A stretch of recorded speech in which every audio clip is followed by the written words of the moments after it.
जय श्री कृष्ण दोस्तों।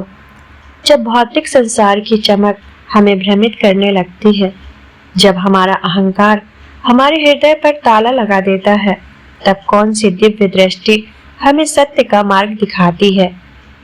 आप देख रहे हैं मार्गशीर्ष माह महात्म्य का अध्याय 8। यह अध्याय केवल एक कथा नहीं, यह योग माया का महाविज्ञान है। आज हम गोकुल की गलियों में एक ऐसे ब्राह्मण से मिलेंगे जिसकी दरिद्रता उसके शरीर में नहीं बल्कि उसकी दृष्टि में थी। आज की कथा में एक साधारण बालक श्याम सुंदर अपनी बंसी की एक धुन से गोकुल की पूरी समृद्धि को पलट देंगे। वह कौन सी सबसे बड़ी भूल थी जो उस ज्ञानी ब्राह्मण ने की, और मार्गशीर्ष के दान का असली रहस्य क्या है। इस वीडियो में हम उस ज्ञान को जानेंगे जो आपको केवल मोक्ष ही नहीं बल्कि सच्ची समृद्धि भी देगा। बने रहिए क्योंकि गोकुल का रहस्य खुलने वाला है। यह मार्गशीर्ष माह की बात है। शीत का प्रकोप था, लेकिन गोकुल में नंद बाबा के प्रेम और समृद्धि की ऊष्मा थी। चारों ओर दूध, दही और मक्खन की प्रचुरता थी। पास के एक गांव में देवदत्त नाम का एक विद्वान ब्राह्मण रहता था। वह वेदों का ज्ञाता था, पर दरिद्रता ने उसे घेर लिया था। उसकी पत्नी ने कहा, स्वामी, मार्गशीर्ष में अन्न दान का विशेष फल होता है। नंद बाबा के पास जाइए, एक मुट्ठी अनाज मांगिए, जिससे इस ठंड में हम भूखे न रहें। देवदत्त अपनी पत्नी की बात मानकर गोकुल के द्वार पर पहुंचा, लेकिन वहां का दृश्य देखकर वह चकित रह गया। गोकुल जहां कभी सादगी थी, आज वह किसी माया नगरी से कम नहीं थी। नंद भवन के द्वार सोने के थे, दीवारें रत्नों से जड़ी थीं, द्वारपाल के वस्त्र तक रेशम और स्वर्ण के थे। यह सब देखकर देवदत्त के हृदय में अहंकार का बीज पड़ गया। उसने मन ही मन सोचा, वाह, ये ग्वाले इतने धनी हैं कि राजा भी इनके सामने फीके हैं। क्या ये मेरे ज्ञान और मेरी तपस्या का सम्मान करेंगे, या इन्हें केवल धन का मोल पता है। वह भूल गया कि वह दरिद्रता से लड़ने नहीं बल्कि भक्ति और दान मांगने आया था। उसने नंद बाबा के द्वार की ओर कदम बढ़ाए, लेकिन उसकी चाल में अब विनम्रता नहीं बल्कि अपेक्षा थी। द्वार पर दो विशालकाय द्वारपालों ने उसे रोक लिया। उनका व्यवहार अत्यंत कठोर था। पहला द्वारपाल बोला, हे ब्राह्मण, तुम किस दरिद्र गांव से आए हो? नंद बाबा केवल बड़े बड़े राजाओं और संपन्न ऋषियों को ही दान देते हैं। क्या तुम्हारे पास कोई भेंट है? देवदत्त बोला, मैं भेंट नहीं, केवल एक मुट्ठी अन्न मांगने आया हूँ। मैं ज्ञानी हूँ और मार्गशीर्ष के दान का फल। दूसरा द्वारपाल उपवास करते हुए बोला, हाँ हाँ, ज्ञानी, यह नंद बाबा का भंडार है, कोई भिखारी की धर्मशाला नहीं। जाओ अपनी पत्नी के लिए कहीं से सूखी लकड़ी जुटाओ। यहाँ केवल असली सोना चलता है, तुम्हारा ज्ञान नहीं। यह अपमान देवदत्त को तीर की तरह चुभा। उसका ज्ञान, उसका स्वाभिमान सब तार तार हो गया। उसे लगा कि गोकुल की यह चमकदार नगरी ही उसके दुखों का कारण है। क्रोध में देवदत्त ने नंद भवन को श्राप देने के लिए जैसे ही जल उठाया, एक अदृश्य शीतल शक्ति ने उसके हाथ को थाम लिया। देवदत्त को लगा कि इस गोकुल में प्रेम और भक्ति नहीं, केवल धन का सिंहासन है। उसने अपमानित होकर उस वैभवशाली गोकुल को छोड़ दिया। वह तेजी से बिना रुके गांव की सीमा की ओर बढ़ने लगा, लेकिन वह नहीं जानता था कि जिस सोने के गोकुल को वह कोस रहा था, वह नंद बाबा का नहीं बल्कि उसके अपने अहंकार का प्रतिबिंब था। गोकुल की सीमा पर धूल भरी पगडंडी पर देवदत्त को एक साधारण पर तेजस्वी बालक मिला। बालक के हाथ में माखन था और चेहरे पर नटखट मुस्कान। उस बालक ने मधुरता से बोला, हे ब्राह्मण, आप क्रुद्ध क्यों हैं? गोकुल से खाली हाथ और इतने गुस्से में क्यों लौट रहे हैं? देवदत्त बोला, बालक, तुम क्या जानो?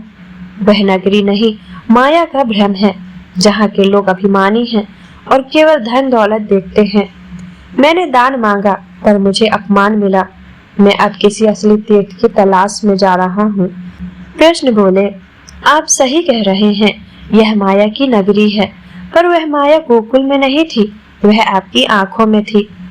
कृष्ण ने देवदत्त की आंखें बंद की और अपनी बंसी की एक मधुर मोहक धुन बजाई। यह धुन उसके हृदय से अहंकार की विष को खींच रही थी। जब देवदत्त ने आंखें खोली, चमत्कार, गोकुल की अत्यधिक चमक गायब थी। नंद बाबा का घर अब सादगी भरा लेकिन प्रेम से भरा हुआ दिखाई दे रहा था।